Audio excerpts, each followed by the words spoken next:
So the idea on the environments and trying to create a Greek world was trying to create a feeling that reminded you of Greece and that didn't feel too fantasy. So we were trying to walk that fine line between a fantasy game environment and a traditional Greek environment. And so part of it was again trying to get stuff that made it feel Greek, not Roman, but Greek. Okay, when we first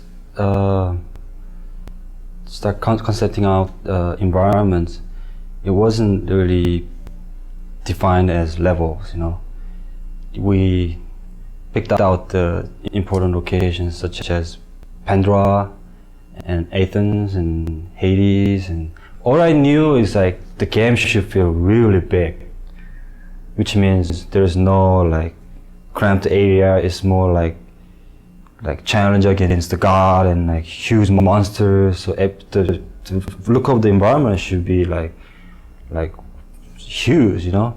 So with each of the environments, what we tried to do was kind of move you through the world using color to kind of help move Dave's story along and kind of emphasize the emotional impact of what he was trying to, of the story he was trying to tell. But at the same time, if I've just come out of the ocean where I'm battling the Hydra, where we've got, in that case, you know, there's more kind of greens and blues and things like that.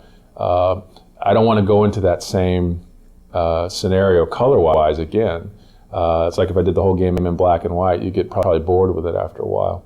So one of the interesting aspects, especially in the Pandora section, was a lot of times you'll see multiple iterations on statues as well. And one of the reasons was that one of David's idea was he wanted those statues to come to life, whether it was Atlas or Poseidon rising out of the water. The things that were in that environment, the objects, the architecture, those types of things reflect what was going on, again, with David's story. So in Pandora, as an example, that whole sequence is about an architect who, in David's mind, is basically gone mad. And so the idea was the structures, the traps, the visual look of that should begin to reflect kind of a madman in some instance.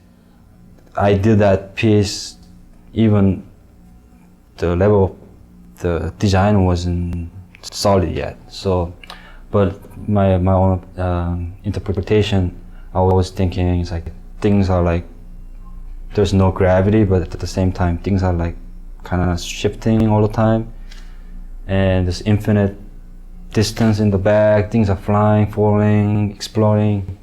The Mountain Olympus, that one particularly, it's not for the game art. It's more like, okay, we want to talk about Mountain Olympus, so where's the image? That kind of thing. The goal of the world of God of War was really to create a place that felt like, you know, a giant theme park ride, you know, or a giant set on one of these great high adventure movies, and places that you'd really want to explore and spend time in and really feel like you were having this grand adventure. And I think these guys, you know, week after week continually were able to come up with set pieces and ideas that they just top themselves constantly and continually, and they've really given us this great world to play in, and I think they did an amazing job, and I'm so grateful as a player that I get to actually play in this space.